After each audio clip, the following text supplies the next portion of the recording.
Olá, bom dia. Eu aqui de novo para a gente poder dar sequência no nosso aprendizado. E agora a gente vai falar um pouquinho sobre saúde coletiva. É uma disciplina muito teórica, mas que é muito importante para o nosso dia a dia.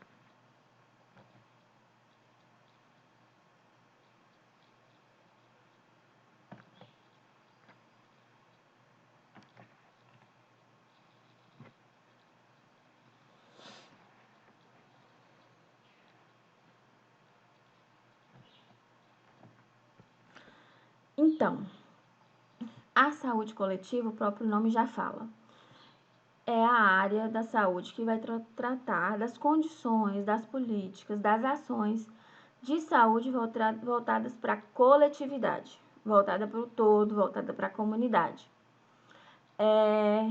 Para a gente poder fazer saúde coletiva, existem políticas de saúde. Geralmente a gente fala políticas públicas de saúde. E, historicamente, a gente tem no Brasil uma crise do sistema de saúde.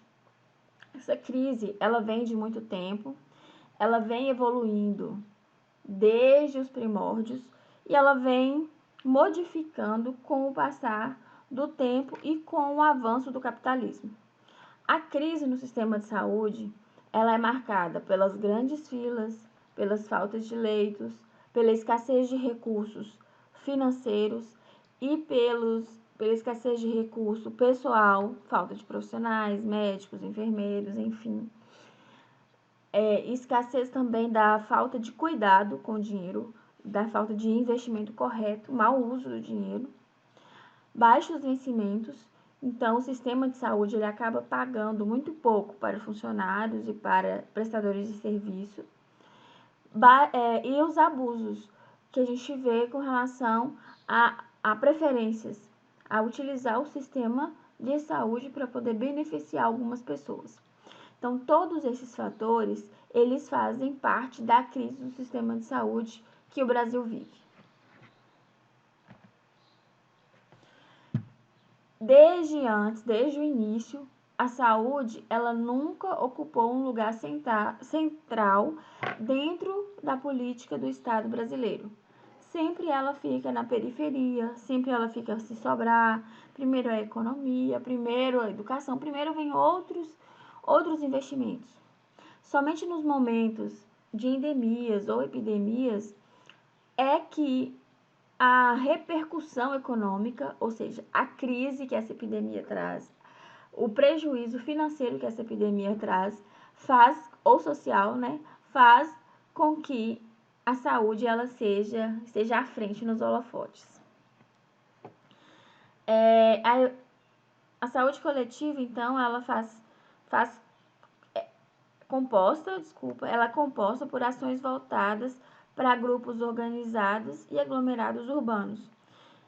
Então, desde antes, o que acontece com a saúde coletiva é que prioriza-se grupos organizados e aglomerados urbanos e esquece daqueles mais periféricos, da saúde do homem do campo, a saúde das pequenas minorias.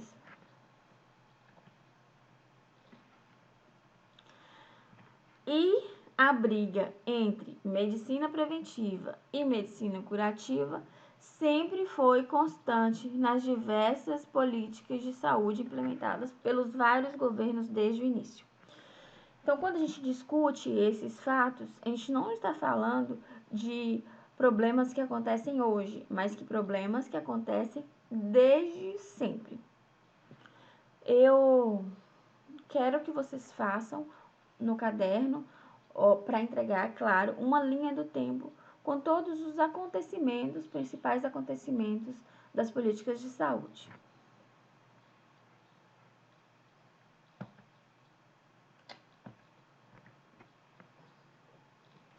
Para vocês poderem entender um pouco de como se dá todo esse contexto histórico que a gente falou um pouquinho, a gente vai falar de alguns marcos importantes. Um deles é a reforma sanitária. A reforma sanitária foi um grande movimento que surgiu no contexto da luta contra a ditadura por volta dos anos 70, em 1970. Nessa reforma, a ideia dela era apresentar uma relação de mudanças, uma relação de transformações que seriam necessárias na área da saúde. Então, essas mudanças, elas englobavam todo o setor saúde em busca de melhoria das condições de vida da população. A reforma sanitária, ela foi marcada pela 8ª Conferência Nacional de Saúde, que aconteceu em 1986. A criação da Comissão Nacional de Reforma Sanitária e com a 8ª instituição do Sistema Único de Saúde pela Constituição de 1988. Então, durante a reforma sanitária, que foi todo um processo, aconteceu a 8ª Conferência Nacional de Saúde. Nessa conferência foi-se criada uma comissão de reforma sanitária e também criou-se o SUS, o Sistema Único de Saúde, e a Constituição de 1988.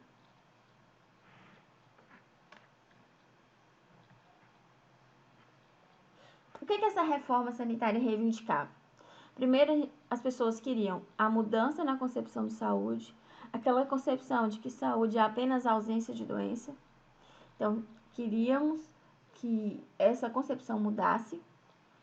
O acesso universal e igualitário às ações e serviços para promoção, proteção e recuperação da saúde. Então, queria-se que todas as pessoas tivessem direito a todos os recursos do sistema. Lutavam por mudança na forma de organização do sistema, descentralizar, tendo em cada esfera do governo a única responsável pela direção do sistema. Então, a gente tem o município responsável pela direção do sistema, depois o estado, depois o governo federal. A mudança da lógica curativa para a preventiva.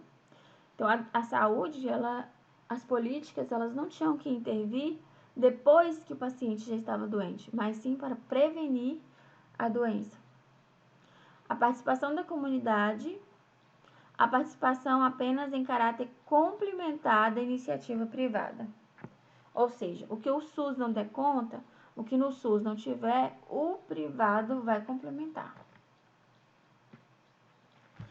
Então, falando um pouquinho mais, a 8ª Conferência Nacional de Saúde se compôs de 5 dias, então foram 5 dias de debates intensos, mais de 4.000 participantes, e o objetivo era formular o novo sistema de saúde baseado naquelas propostas que a gente discutiu. A 8ª conferência, ela foi realizada do dia 17 a 21 de março de 86 e foi um dos momentos mais importantes para o SUS. A saúde é como dever do Estado e direito do cidadão, a reformação do Sistema Nacional de Saúde e o financiamento setorial, eles eram pilares das discussões. A partir, então, da reforma sanitária, da 8ª Conferência Nacional de Saúde, nascia o SUS, o Sistema Único de Saúde que a gente tem hoje. Nascia também Conselhos de Saúde em 1990. Esses conselhos, eles são deliberativos, eles são fiscais, eles são uma forma da população fiscalizar como é gasto o dinheiro público. O que acontece é que a população reclama muito de que o dinheiro é mal gasto, de que o dinheiro não dá, que o SUS não presta, mas nem sabem que existem conselhos de saúde no seu município e que esses conselhos fiscalizam, e esses conselhos, eles são compostos por pessoas da população, inclusive. Mas o que acontece muito, que eu já fiz parte de conselhos, é que a população simplesmente não quer a responsabilidade de participar das reuniões, de deliberar, de fiscalizar. Não assume a postura e o papel deles dentro dos conselhos. O decreto 99.438, de julho de 90, regulamentou, então, as novas atribuições do Conselho Nacional de Saúde. Os usuários, ou seja, a população, ficou com 50% das vagas e os outros 50% eram divididos entre trabalhadores da saúde, gestores e prestadores de serviço. Então, todos fiscalizam o recurso. A 8ª foi a primeira conferência que contou com a participação da população, de usuários, buscava o fortalecimento da participação popular e a ideia era ter um sistema exclusivamente público, em que o setor privado ele seria subordinado às normas do SUS.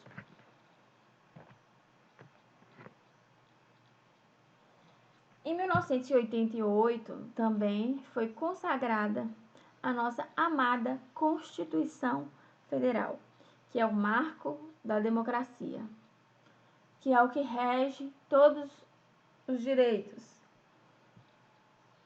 Na Constituição, tem uma parte que fala sobre a saúde. A seção 2 é a seção da saúde. No artigo 196, fala que a saúde é direito de todos e dever do Estado. Tem que ser garantida mediante políticas sociais, econômicas, que visem a redução do risco de doença e de outros agravos e ao acesso universal e igualitário às ações e serviços para sua promoção, proteção e recuperação. Olha um monte de coisa que tem nesse artigo.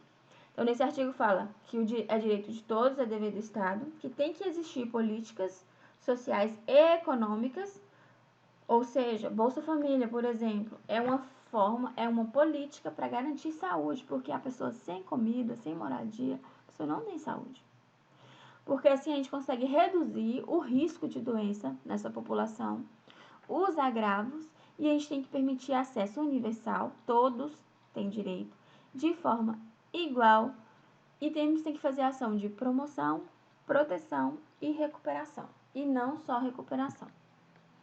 No artigo 197, fala que cabe ao poder público fiscalizar, controlar e executar o direito privado. No artigo 198, fala que as ações de serviços públicos de saúde, eles vão integrar uma rede regionalizada. Ou seja, vou te dar um exemplo. Jaíba, ela está na região macro-norte de saúde. Então, tem uma região de saúde e essa região ela é subdividida em Janaúba, Monte Azul, Pirapora, são as micro-regiões. E essas micro-regiões são conjuntos de municípios que entre eles vão trocar serviços, vão pactuar. Por exemplo, os pacientes de Jaíba que vão ser atendidos em Janaúba, ou os pacientes de Jaíba que são atendidos em Montes Claros. Então, eles podem ser atendidos nessas regiões. Agora, um paciente qualquer, ele não vai ser atendido no SUS em Belo Horizonte, encaminhado pelo município de Jaíba, porque a região responsável é a região de Montes Claros. Agora, se em Montes Claros não tiver o tratamento, aí sim a gente pode encaminhar para outras regiões. Então, isso é regionalização.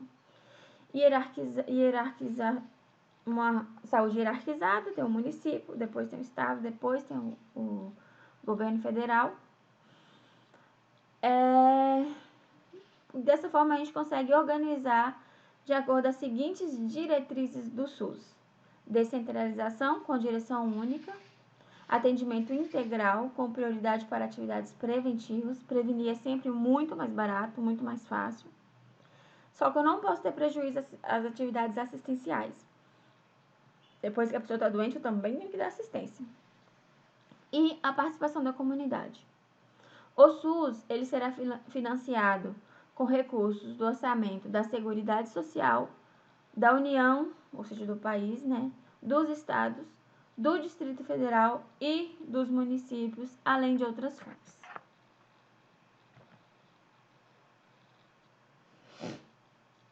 Pela emenda constitucional de 2000.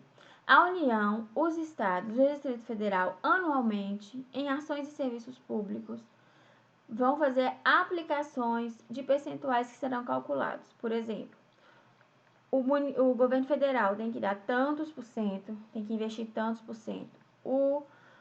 O estado de Minas tem que investir tantos por cento e o município ele tem uma taxa mínima de investimento na saúde. Todos têm. No caso dos estados, do Distrito Federal, o produto da arrecadação dos impostos a que se refere e dos recursos de que tratam, forem transferidas aos municípios. Aqui está falando da questão de financiamento.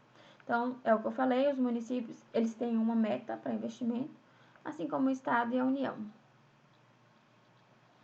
E esse dinheiro é dos impostos, né?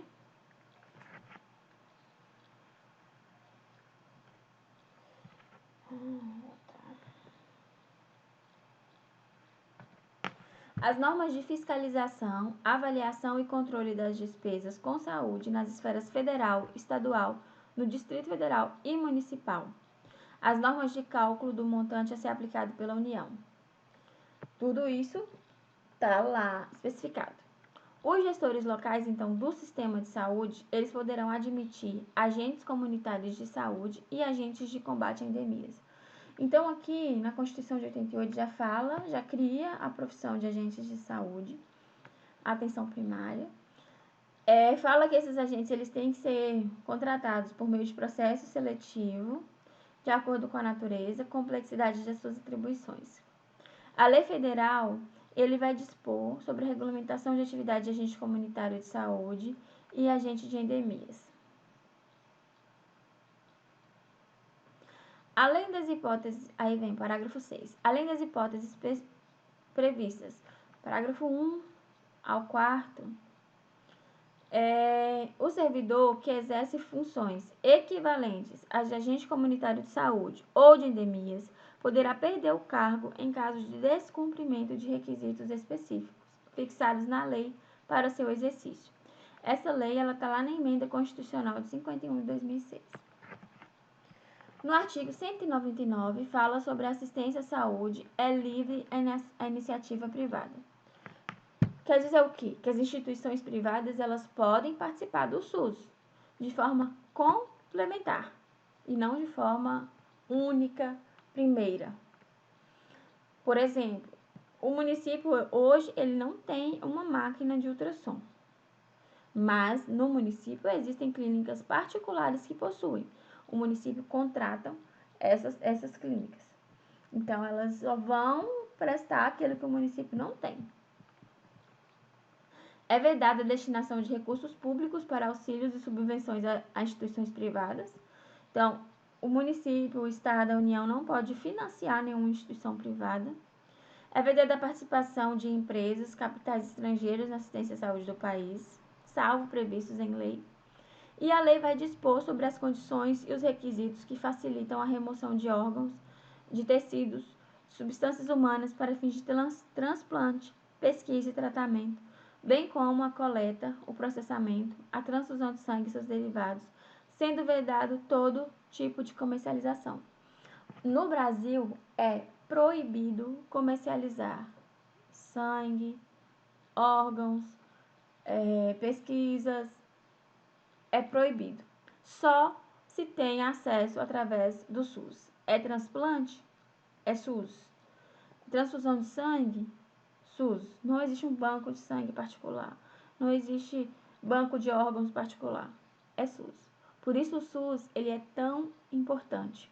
E na minha opinião, ele é muito lindo. Ele é mal administrado? Pode ser. Também a gente tem uma população muito grande. O recurso é mal distribuído? Concordo. Mas que o SUS, ele é lindo. A teoria dele é muito linda. E eu sou apaixonada pelo SUS. Por hoje é só. E a gente vai dar continuidade. Não, desculpa. Achei que tinha terminado, gente. Então, no sistema de saúde vai competir ainda outras atribuições. Controlar e fiscalizar procedimentos, produtos, substâncias de interesse para a saúde, executar ações de vigilância sanitária e epidemiológica, Então, a água que a gente bebe, que passa pela vistoria da vigilância da Anvisa, que é a Vigilância Sanitária Nacional, é SUS. Qualquer produto cosmético tem que ter Anvisa, é SUS. Qualquer produto a vigilância tem que fiscalizar, é SUS. Então, o SUS está presente em tudo.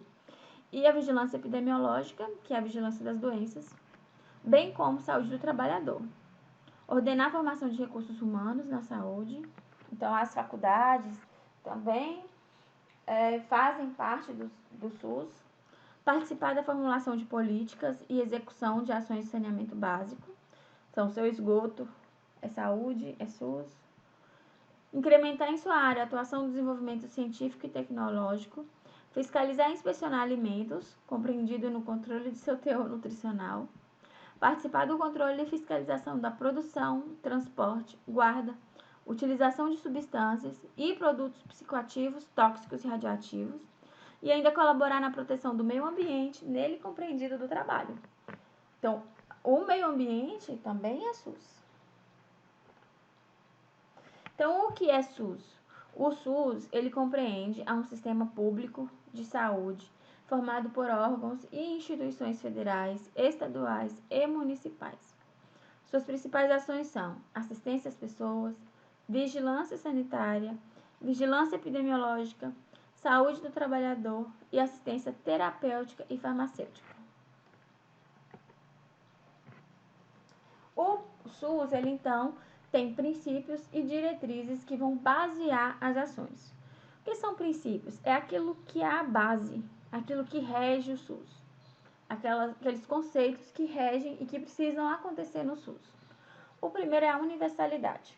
Universalidade é a garantia de atenção à saúde por parte do SUS a todo e qualquer cidadão. Todo mundo, rico, pobre, preto, branco, índio, todo mundo tem direito ao serviço de saúde. A saúde, então, é direito de todos e é dever do Estado. No artigo 196 da Constituição de 88, fala que com a universalidade, o indivíduo passa a ter direito de acesso a todos os serviços públicos de saúde, assim como aqueles contratados pelo poder público de saúde, independente do sexo, raça, renda, ocupação ou outras características. Saúde é direito de cidadania e dever do governo municipal, estadual e federal. Uma outra diretriz do SUS, princípio do SUS, é a equidade. O objetivo da equidade é o quê? Diminuir desigualdades. Equidade não é igualdade. Equidade é oferecer aos diferentes formas, diferentes benefícios. Apesar de todos terem direito ao serviço, as pessoas elas não são iguais e por isso elas possuem necessidades diferentes. Então, a equidade é a garantia a todas as pessoas, em igualdade de condições, ao acesso às ações de serviços dos diferentes níveis de complexidade. O que determinará as ações será a prioridade epidemiológica e não o favorecimento, investindo mais onde a carência é maior. Sendo assim, todos terão as mesmas condições de acesso. More o cidadão onde morar, sem privilégios e sem barreiras. Todo cidadão é igual perante o SUS e será atendido conforme suas necessidades até o limite do que o sistema pode oferecer. Então, aqui nessa imagem, a gente tem uma pessoa alta, já adulta, uma criança e um cadeirante. Se eu oferecer a mesma condição, que é o mesmo banquinho, do mesmo tamanho para todos, eu vou estar oferecendo de forma igual, mas eu não vou estar promovendo equidade. A equidade é eu dar para a condição para que todo mundo tenha a mesma visão, tenha a mesma condição de saúde. Então, para o cadeirante, eu preciso oferecer uma rampa. Para a criança, aqui eu preciso dar não só um banquinho, 2. Para o adulto, eu não preciso dar 2 banquinhos ou nenhum banquinho, ele não precisa desse banquinho. Então, eu não ofereço banquinho para ele. Então, isso aqui é equidade, é eu conseguir fazer com que todos tenham o mesmo acesso, apesar das suas diferenças.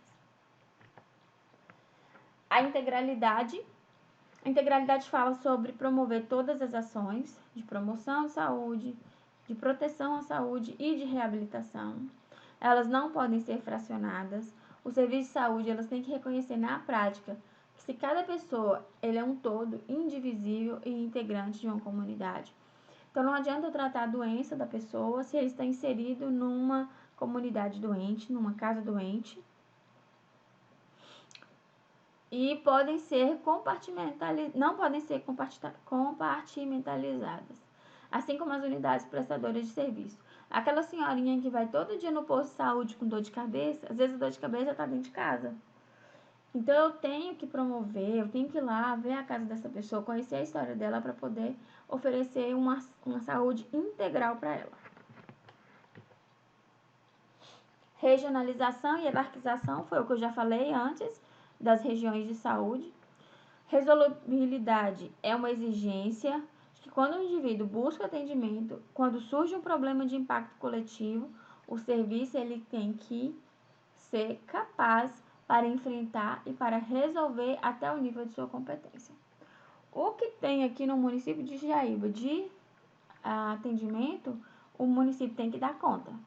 Ele só vai encaminhar para outros municípios o que ele não tem de prestação de serviço no município dele, devendo de referenciá-lo a outro nível de complexidade quando não for capaz de dar assistência.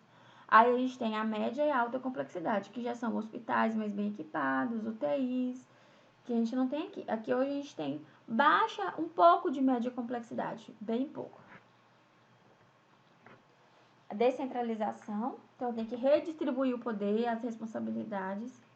A participação social por meio dos conselhos municipais, estaduais, nacionais de saúde.